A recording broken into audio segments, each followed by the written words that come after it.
Je me présente moi-même. Plus fort.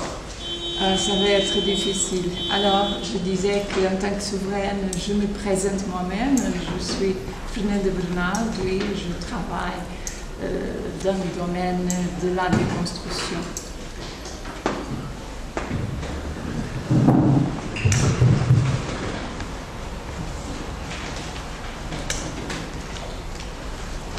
J'ai mis 2 épigraphes à mon texte.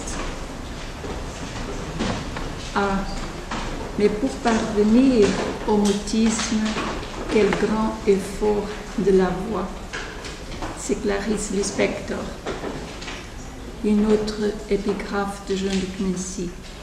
Dès qu'il y a chrétienté, elle entra en déconstruction et en déclusion. Et je commence enfin par un incipit. Je parviens au moment de pouvoir tomber. Je choisis, je tremble et je désiste. Et finalement, tout entière à ma chute, dépersonnelle, sans voix propre, enfin sans moi, voilà que tout ce que je n'ai pas est mien. Je désiste, et moins je suis, plus je suis vivante. Plus je perds mon nom, plus on m'appelle. Ma seule mission secrète est ma condition. Je désiste.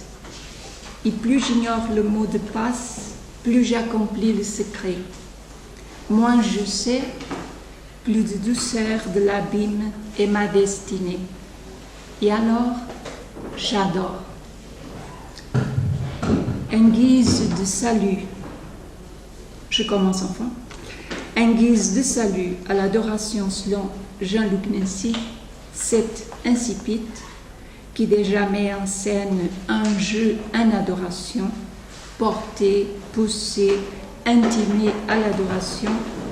Cet incipit donc, je l'ai imputé à Clarice Lispector, à sa passion selon G.H., dont le titre ne fait pas moins écho dans mon sous-titre. La passion de la finitude, selon Jean-Luc Nancy, pour ainsi dire.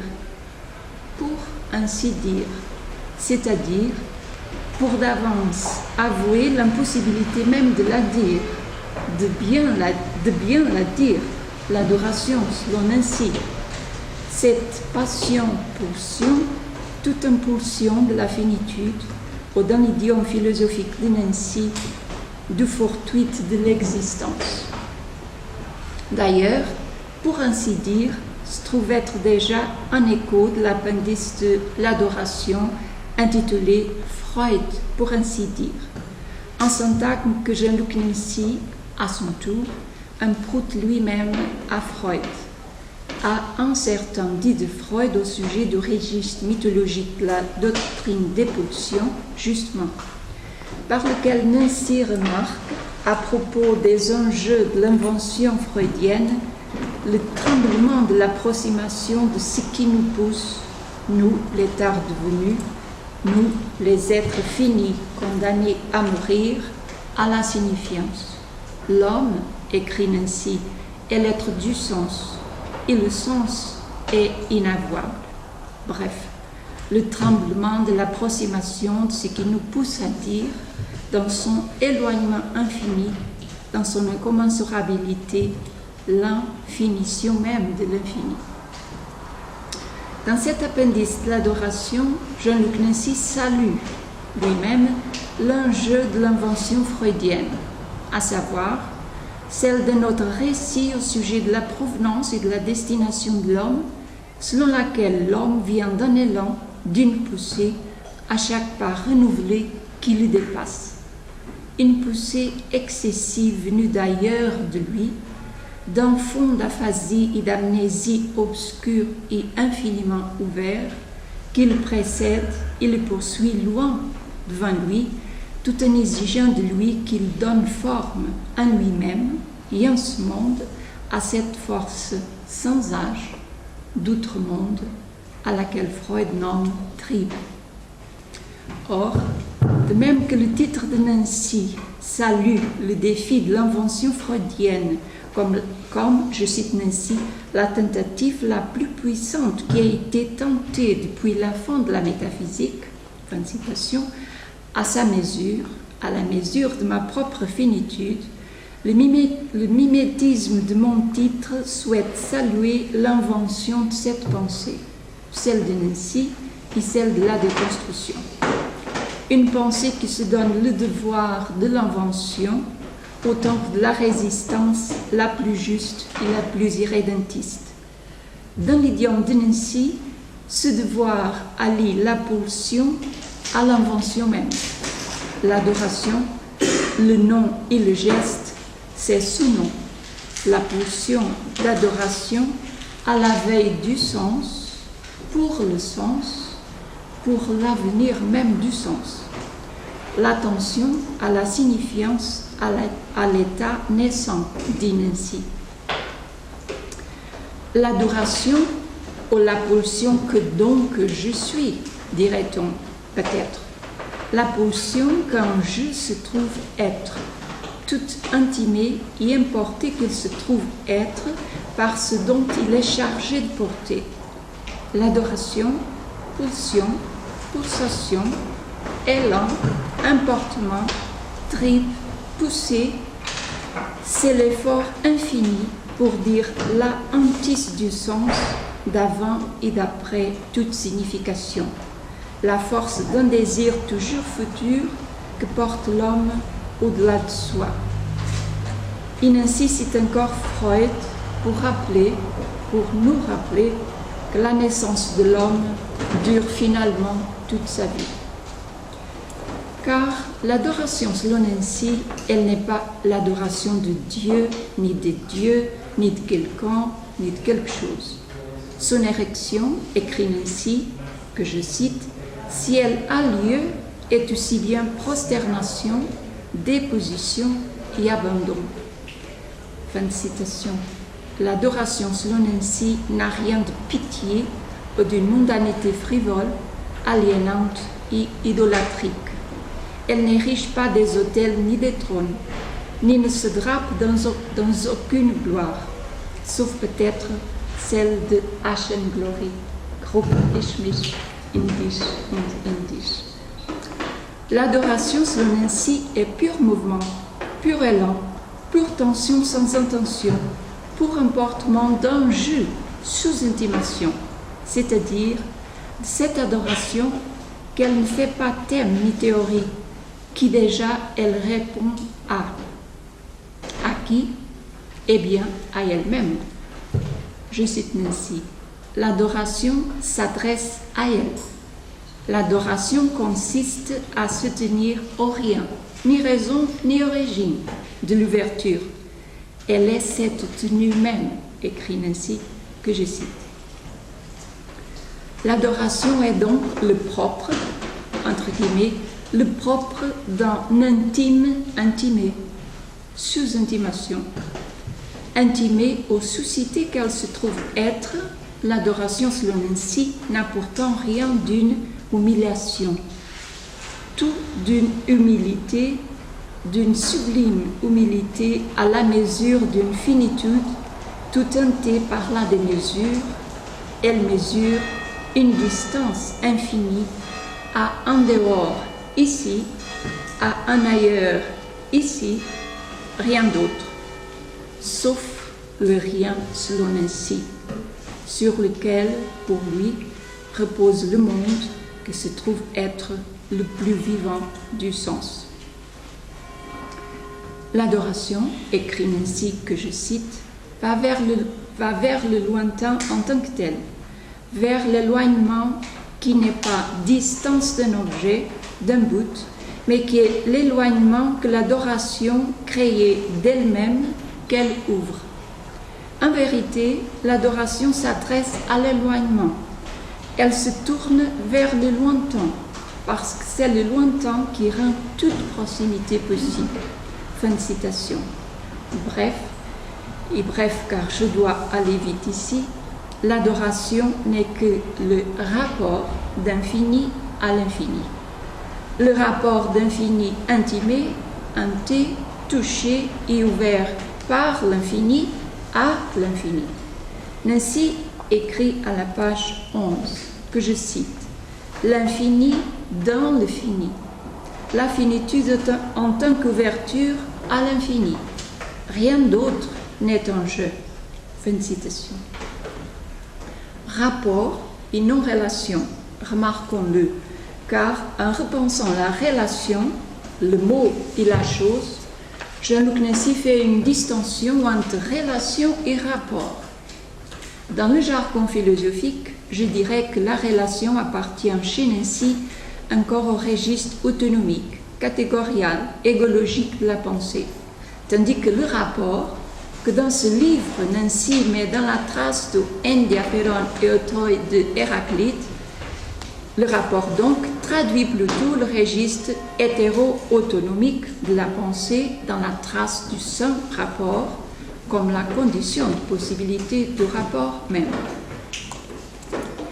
Plus que nécessaire, sous le signe de l'urgence, difficile, peut-être aussi rare que précieuse en tant qu'adresse à ce qui excède toute adresse, je cite Nancy, dans le dire même de Jean-Luc Nancy, l'adoration, la pulsion triple pour l'adoration de l'adoration que Jean-Luc Nancy nous donne et nous enseigne à penser, comme la pensée même, justement, comme l'incondition et l'inconditionnalité de la pensée que Nancy tient, je le cite, essentiellement par rapport à l'excédence en soi, à l'excédence absolue, comme la passion ou l'incondition d'une finitude assumée et comme le geste même de la raison, d'une déclosion de la raison, c'est-à-dire d'une raison adorable, d'une raison qui,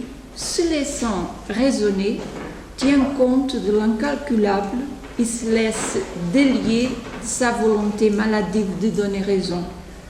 Une telle adoration donc, une adoration idolatrique, que Jean-Luc Nancy met dans la trace repensée du trip de Freud et de la poussée interne à la raison de Kant, comme mouvement de celle-ci vers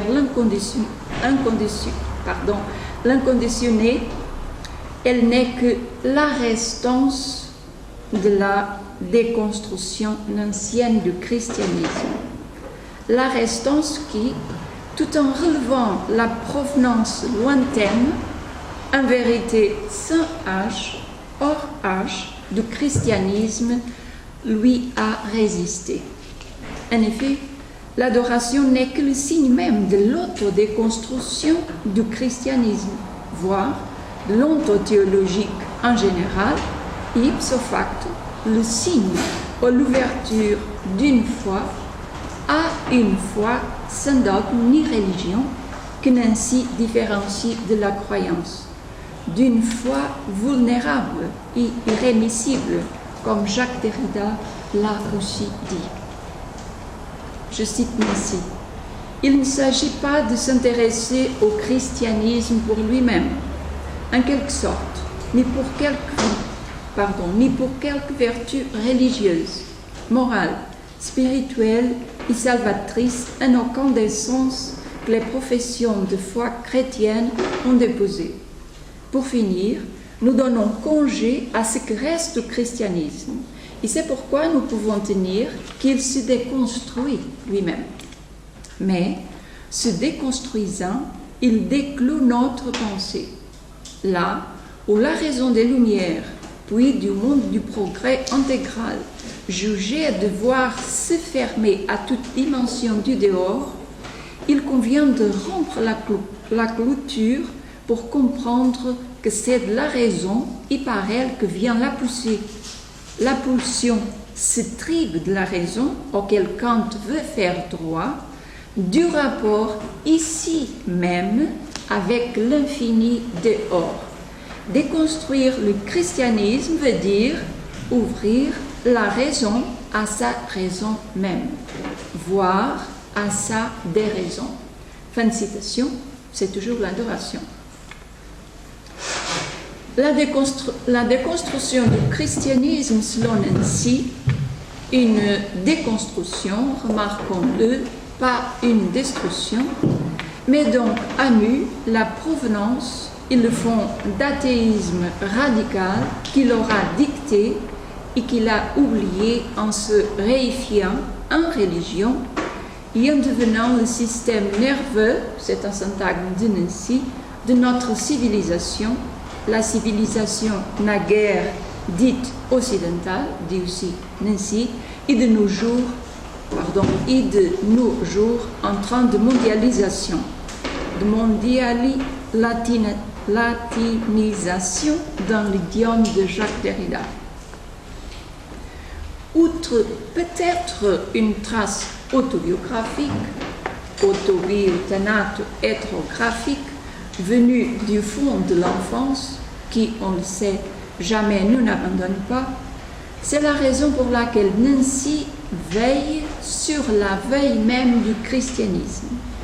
Cette veille d'où jaillit l'appel à l'adoration et qu'aucun évangile ni aucune église ne s'approprie pas.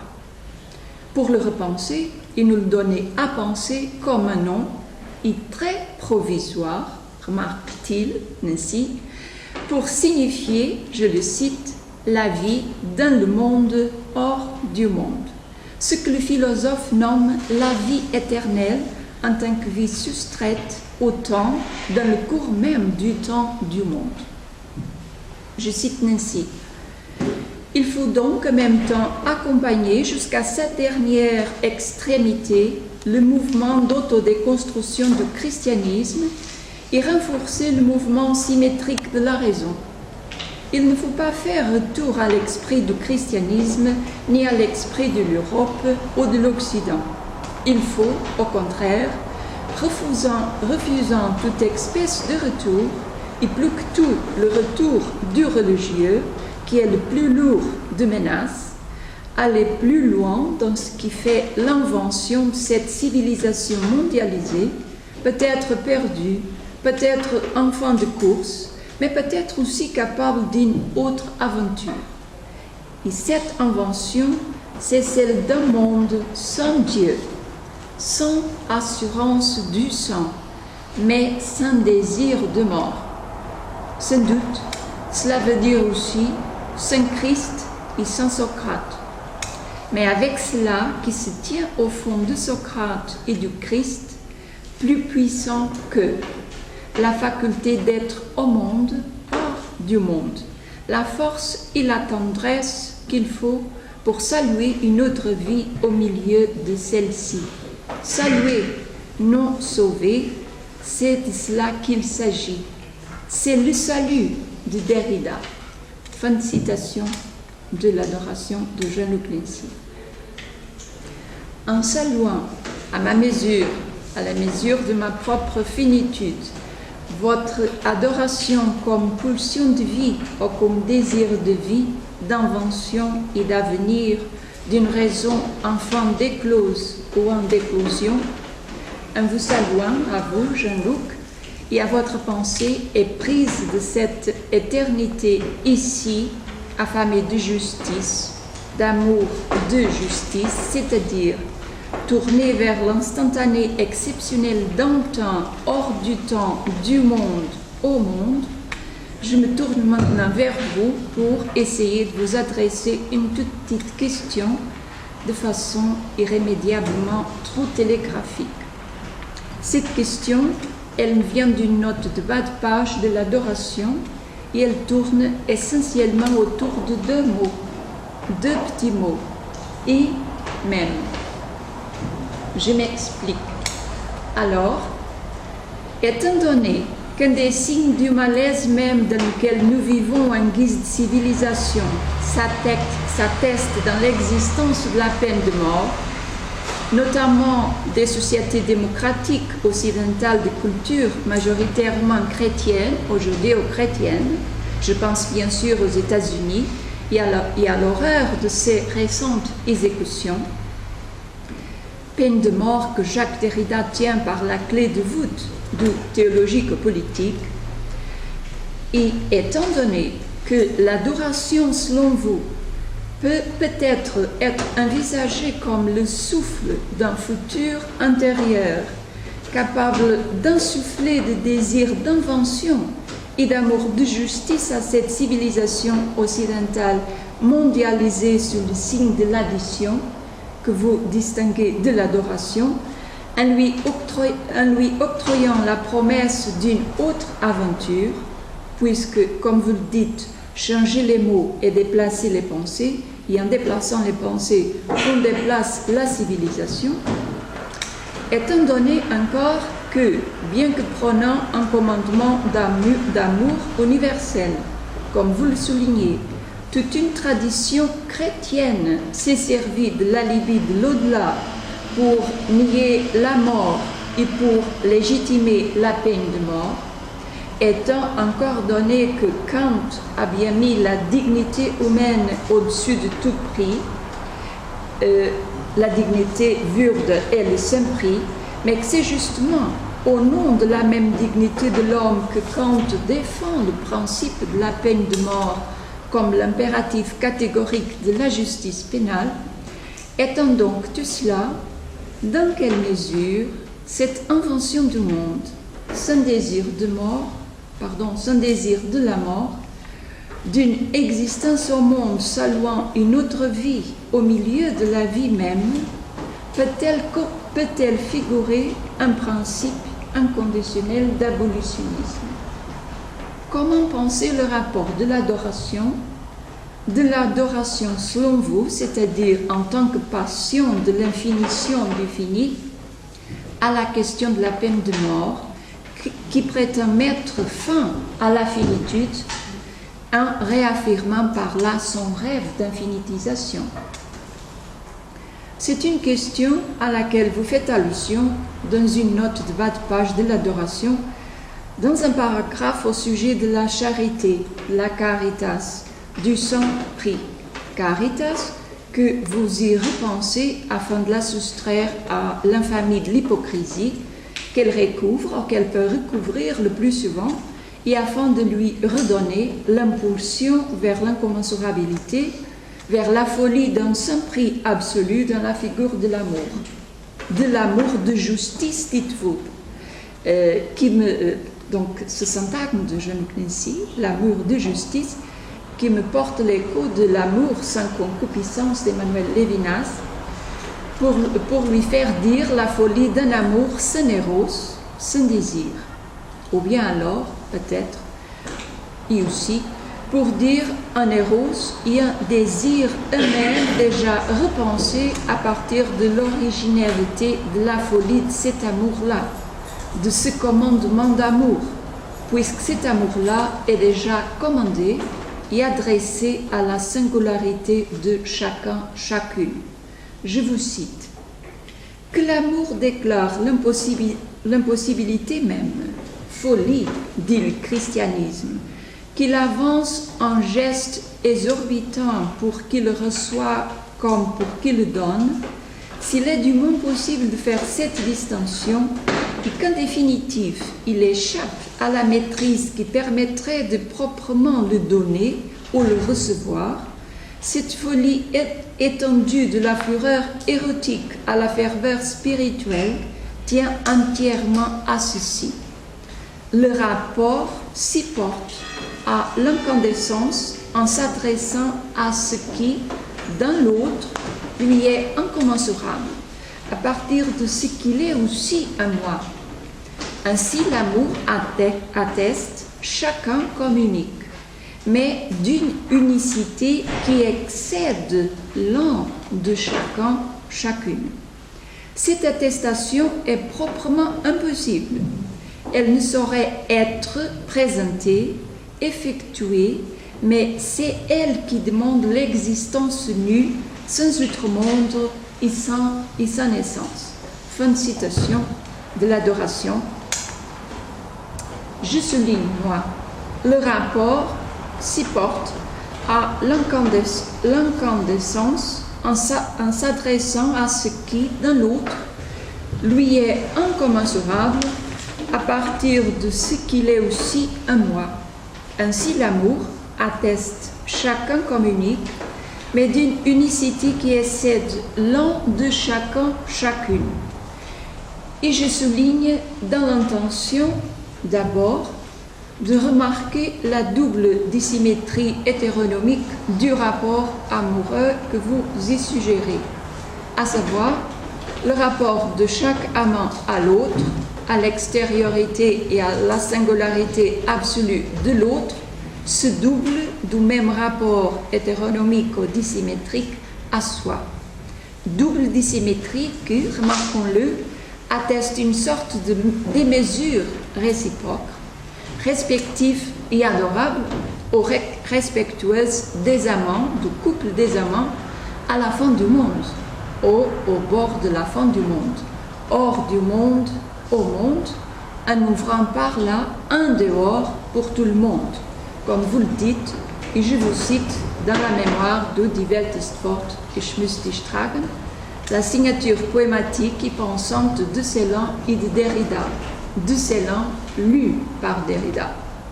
Ensuite, la deuxième remarque, la deuxième raison pour laquelle j'ai souligné ce passage que j'ai lu de Nancy, et je le souligne ensuite pour remarquer l'unicité absolue que vous dites qui excède l'un de chacun, chacune, à laquelle l'amour s'adresse et qu'il élit.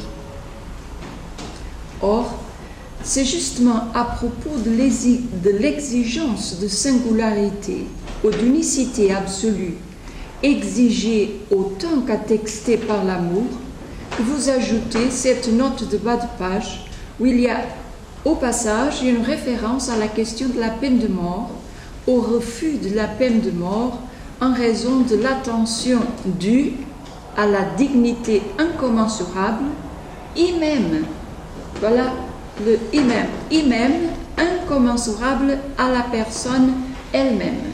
Voici cette note. Il est une objection bien connue. On demande s'il faudra donc aimer les criminels et les abrutis. Cette objection confond un amour de désir ou de tendresse et l'amour de justice qu'implique la considération de la dignité incommensurable, et même incommensurable à la personne elle-même. C'est au fond ce sur quoi repose le refus de la peine de mort. Fin de citation. Ma question finale tient surtout au sujet de l'amplitude, de l'étendue de cet « et même ». Je vous cite encore. L'amour de justice implique la condition de la dignité incommensurable et même incommensurable à la personne elle-même. Que présuppose-t-il cet « et même » ? Nul doute qu'il présuppose la déconstruction du concept métaphysique de la personne humaine. Cette déconstruction de la personne va-t-elle, pour ce qui est ici en question, jusqu'à la dignité incommensurable de la vie du vivant en général, et pas seulement du vivant humain? Autrement dit, et en le disant dans le langage de Jacques Derrida, l'adoration est une déconstruction du logocentrisme. C'est aussi, je crois, la portée de la déclosion de la raison qui accompagne chez vous la déconstruction du christianisme à même de l'athéisme. Est-elle aussi une déconstruction du carnophalogocentrisme? Et pourquoi pas?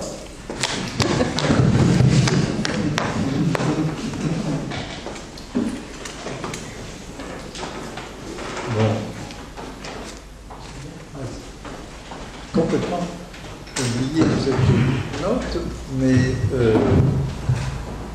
oui, vous avez raison de me la rappeler. Maintenant, je répondrai peut-être comme ça maintenant. Pardon. J'ai quelque chose dans la gorge, voilà. Bon. Alors, ça va? Ça va. Oui, je répondrai peut-être Maintenant, aujourd'hui, comme ça, bon, à la mort, c'est là qu'une vie prend son sens. Voilà. Quelle que soit sa durée, c'est ce qui la remplit, elle n'a son sens que là. Et c'est une manière de dire ce que Heidegger dit de la possibilité, de l'impossibilité, qui justement n'arrive que au moment de la mort. La peine de mort suppose que la mort infligée par la société, que cette mort va donc en quelque sorte, sinon mettre au jour le sens de toute cette vie, mais quand même imprimer une sorte de marque ou inscrire une sorte de signature sociale, justement, socio-juridique, sur le sens de cette vie entière. Mais à partir d'où est-il possible de procéder à cela, d'imprimer cette marque sur une vie? Seulement à partir d'une société, justement ici, surtout après ce qu'on a dit tout à l'heure avec Blanchot, société n'est pas le mot, mais justement à partir d'une cité, d'une communauté, qui peut légitimement se présenter comme le lieu de l'exercice de chaque vie, et par conséquent le lieu de l'existence, du sens de cette vie. Donc c'est une question qui touche de très très près à la question de la politique. Il y a une politique définie à partir d'un principe, peu importe quel qu'il soit, mais à partir d'un principe transcendant d'une manière ou d'une autre qui va pouvoir énoncer que le sens de la vie de chacun se trouve dans cet espace politique. Alors cette politique a absolument le droit de pratiquer la peine de mort. Et c'est ce qui fait, je pense, que toute la très grande difficulté que Derrida a très bien soulignée et très bien analysée et parcourue, la très grande difficulté d'argumenter contre la peine de mort de l'intérieur d'un espace philosophique, de l'espace philosophico-politique classique. Cette très grande difficulté, elle tient à ça. Justement. Oui, mais justement, si vous me permettez, c'est là la question. Ce que j'aimerais savoir, vous écouter parler à ce sujet, c'est si le principe d'inconditionnalité que chez Derrida advient d'une attention à un temps messianique, un temps hors du temps, comme le vôtre de toute façon, si ce principe d'inconditionnalité qui voit dans la peine de mort l'injurie contre la finitude même de la vie, parce que finalement la peine de mort, elle ne met fin qu'à la finitude même de la vie, si ce principe d'inconditionnalité, celui qui déconstruit celui de la souveraineté, existe aussi, on peut l'apercevoir aussi dans cette pulsion de l'adoration. Ah oui, bien sûr, oui, seulement on n'est pas tout à fait sur le même registre non seulement de langage, mais voilà, je sais pas, l'inconditionnalité, la justice, c'est plus sur un registre, on peut dire par analogie juridique, et l'adoration plus sur un registre qu'on peut dire affectif et pulsionnel, justement. Mais bien sûr, il s'agit de la même chose. Bien sûr. Mais je dirais volontiers l'inconditionnalité. C'est la seule chose que je proposerais peut-être d'ajouter, si je peux dire, ou peut-être de...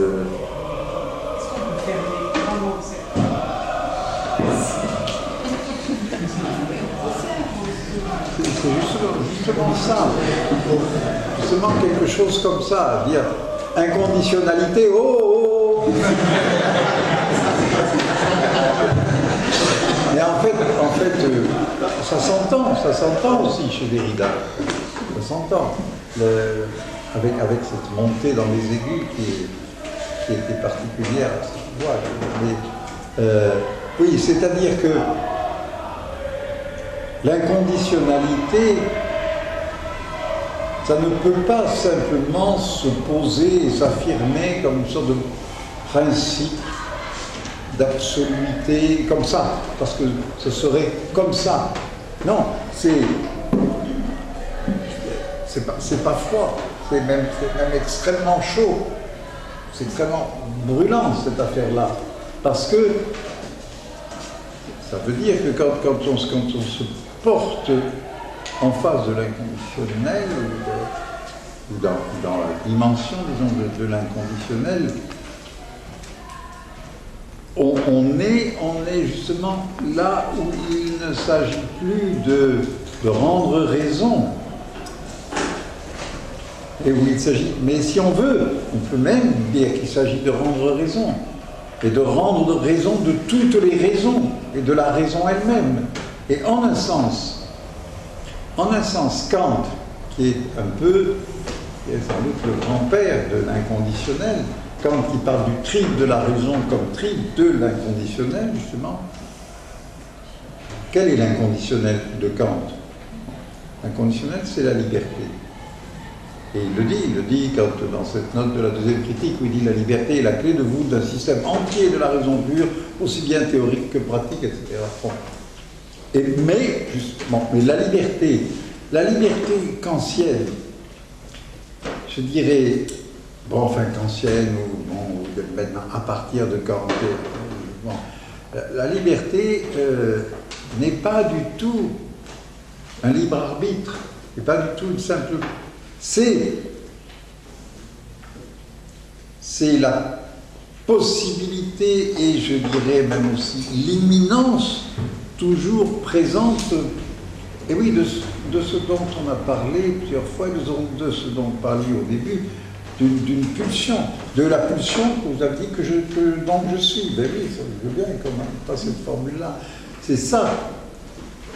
Alors, vous savez, par exemple, je repense chez Kant, je ne sais pas pourquoi maintenant, oui, à cause de l'inconditionnel, je suis tombé sur Kant. Chez Kant, il y a quelque chose dont on parle très peu et qui est quand même extrêmement frappant.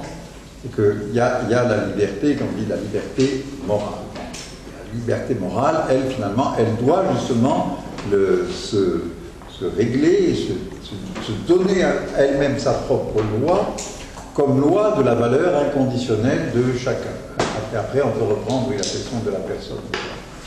Mais il y a ce que le commentaire habituel de Kant appelle la liberté cosmologique, qui vient dans la discussion de la causalité dans la première critique, et où Kant prononce cette phrase très étrange. Si à l'instant je me lève de ma chaise, commence une nouvelle série de phénomènes. Alors, comme si Kant considérait que quand je me lève de ma chaise, ben oui, c'est la liberté. Alors évidemment, on ne peut pas tout de suite se précipiter pour dire mais il ignore complètement tous les déterminismes qui font que consciemment et surtout inconsciemment, je me lève de ma chaise à tel moment pour tel moment. Mais non, je crois que ce que Kant considère dans ce lever de sa chaise, c'est justement la poussée irraisonnée, jamais ramenable simplement à un ensemble de séries de causes qui fait qu'à un moment donné, voilà, ça agit. Alors voilà, bon, on pourrait... Et et même incommensurable à la personne elle-même. Et même, oui, mais ça, c'est ça. Là, vous avez donné le principe de la réponse, parce que incommensurable à la personne, parce que qu'est-ce que c'est que la personne? Qu'est-ce qu'on appelle la personne?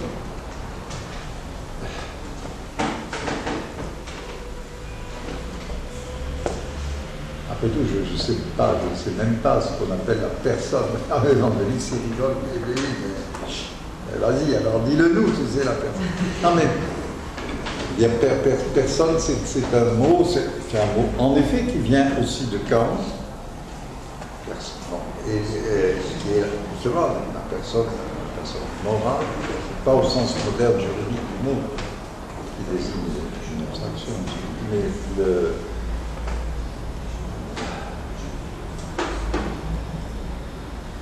on appelle, voilà, peut-être on peut dire ça. Jusqu'ici, je crois, on a appelé personne, et en particulier dans ce qui s'est appelé le personnalisme. Mais je ne connais pas bien, mais je crois qu'on appelle personne quelque chose dans quoi se mêle, je dirais, un indice ou un index de singularité absolue. Mais absolu. Et c'est l'inconditionnel, c'est aussi ça. C'est aussi que chacun est inconditionnellement. Mais dans personne, on met ça, et aussi la constitution d'une certaine représentation. Un personnage, c'est le masque, le rôle, etc. Donc de la représentation d'un ensemble relativement constitué dans lequel ou auquel plutôt on croit pouvoir attribuer des traits justement on dira de personnalité.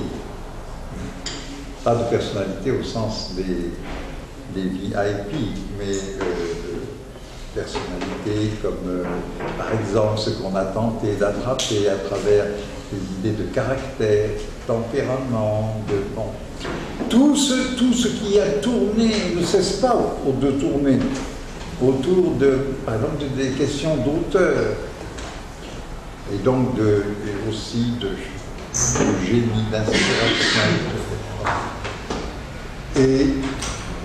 Et dans tout ça, je dirais, à la fin des fins, on finit sans doute toujours par laisser échapper quelque chose de l'altérité absolue de l'un à lui-même. Donc, voilà, par exemple, la question de l'auteur, elle est très remarquable, parce qu'aujourd'hui, beaucoup de théoriciens de la littérature, de critiques littéraires, veulent revenir à l'auteur.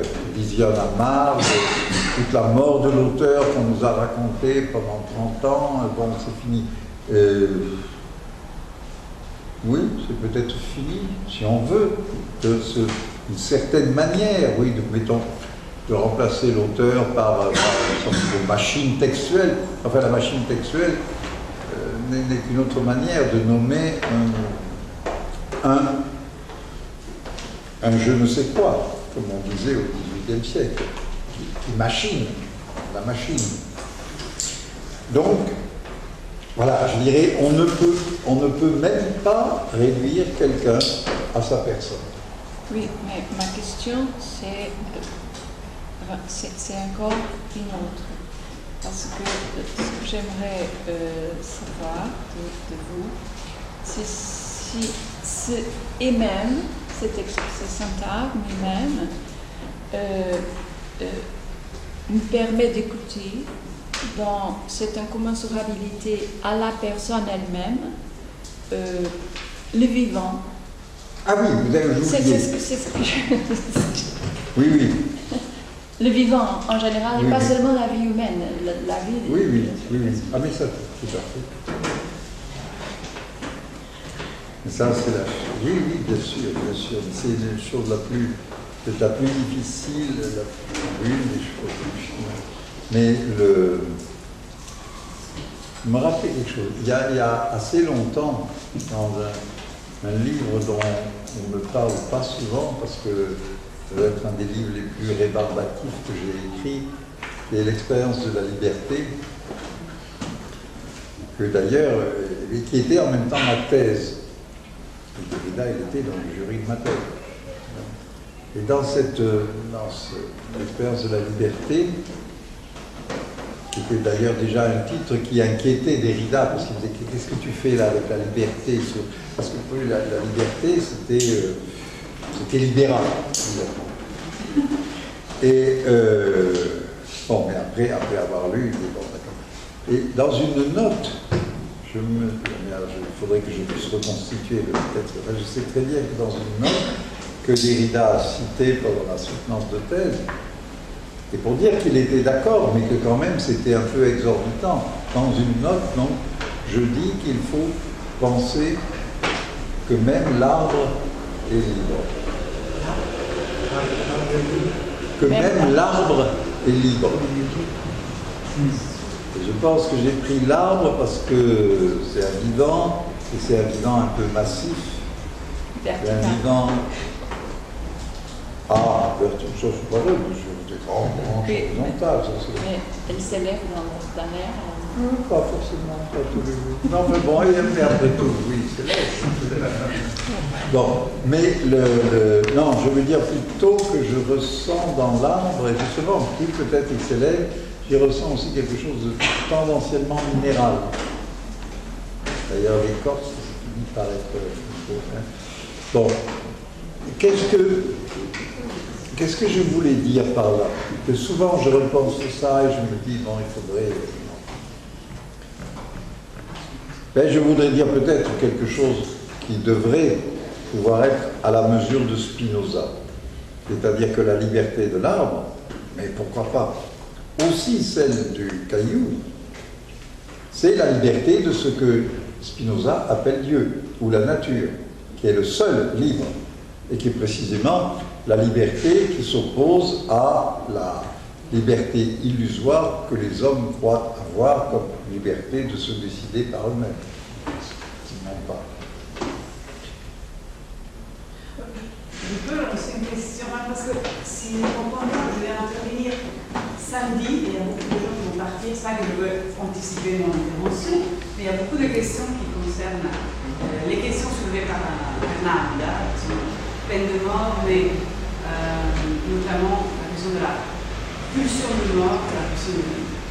Et mon intervention portera sur le rapport que Derrida norme en analysant le rapport entre la Libye et le sans-abri, quelque part. Ça va être ça ma intervention. Alors, je voulais savoir, demander à Jean-Luc, considération sur la question que tu fais vers la fin du chapitre Freud pour ainsi dire. C'est-à-dire, qu'en est-il pour traduire et pour aller vraiment vite et pour savoir si c'est insignifiant et comment tu le places, qu'en est-il de l'auto-immunité? Oui, De l'auto-immunité. De l'auto-immunité. Immunité. Il y a une place dans le sens où, si on peut traduire quelque chose de l'auto-immunité derridienne dans les considérations que tu portes sur sur cette pulsion, j'entends bien, c'est plutôt une pulsion de vie, tu ne parles pas de pulsion de mort. Non, mais pour moi, la pulsion de mort, alors là, justement, Derrida lui a réglé son compte une fois pour toutes. Donc moi, je m'en occupe jamais de la pulsion de mort. Parce qu'il montre très bien qu'il n'y a pas d'au-delà du principe de plaisir. Je n'ai pas entendu. Derrida montre très bien qu'il n'y a pas d'au-delà du principe de plaisir. Parce que c'est encore le principe de plaisir. Ah, ça, ceci dit, donc, moi, ça démontre ça. Hein? Donc, étalon de la psychanalyse, il parle de la nécessité, il appelle la psychanalyse à répondre de cet au-delà qu'il faut penser de la pulsion de mort. Ah. D'au-delà de l'au-delà. Et c'est là-dessus qu'il fait consister toute la déconstruction de la souveraineté. Donc, de la souveraineté. fait Oui, porter, peut-être. là. Là, je ne peux pas dire. Non, je ne peux pas dire. Là, D'accord, non, voilà. Mais je ça peux va pas dire. vraiment comment? Mais non, pour moi, son raisonnement sur l'au-delà du principe de plaisir, l'au-delà de l'au-delà, c'est qu'il n'y a pas d'au-delà, c'est tout. Ouais, Et ça, le- on a la constat, mais après, dans l'agenda de la psychanalyse, Mais c'est toujours au-delà de l'au-delà. oui, bien sûr, c'est une question de compliquer la topologie. Voilà. Oui, mais compliquer la topologie ne fera pas que, je crois, là, il a mis le doigt sur quelque chose qui en plus qui est patent, flagrant chez Freud. C'est-à-dire que la pulsion de mort, comme pulsion d'entropie, c'est exactement la même chose que ce à quoi Freud assigne toujours le plaisir sexuel comme décharge. Et c'est exactement à cause de ça que Freud n'arrive pas à rien faire, je dirais, de bien avec l'art. Parce qu'il met l'art à la même, je dirais, il le juge à la même aune, c'est-à-dire dans l'art, il y a une tension qui permet de faire passer un abaissement de la tension par satisfaction du monde. Tout ça, je dirais, c'est le côté le plus économique de Freud. Absolument, mais que Derrida, justement, c'est pour ça que je voulais te demander qu'est-ce que tu en penses de cette position derridienne. Et dans l'état d'âme, la psychanalyse, j'insiste, parce que c'est la question des derniers séminaires aussi. Je ne sais pas si Michel peut dire quelque chose.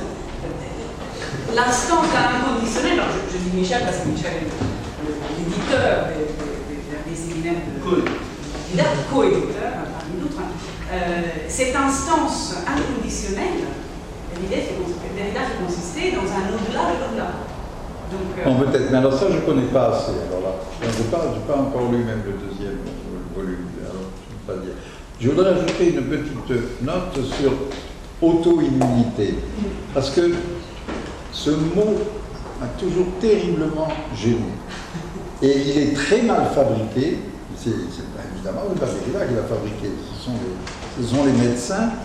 Et là-bas, au premier abord, il gêne parce qu'on a l'impression que c'est une immunité de moi-même, alors que c'est immunité contre soi-même. Bon, mais, de toute façon, ça c'est un niveau très superficiel, mais de toute façon, l'auto-immunité, comme disons, en fait, de s'immuniser contre soi-même,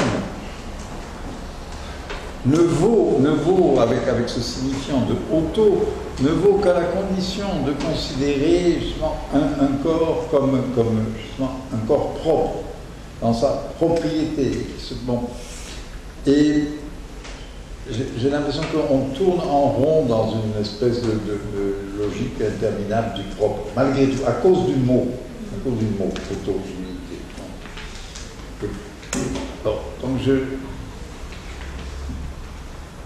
veux simplement dire que j'ai du mal à même me servir de ce mot, que je trouve il piège un peu, ça piège un peu tout. Merci.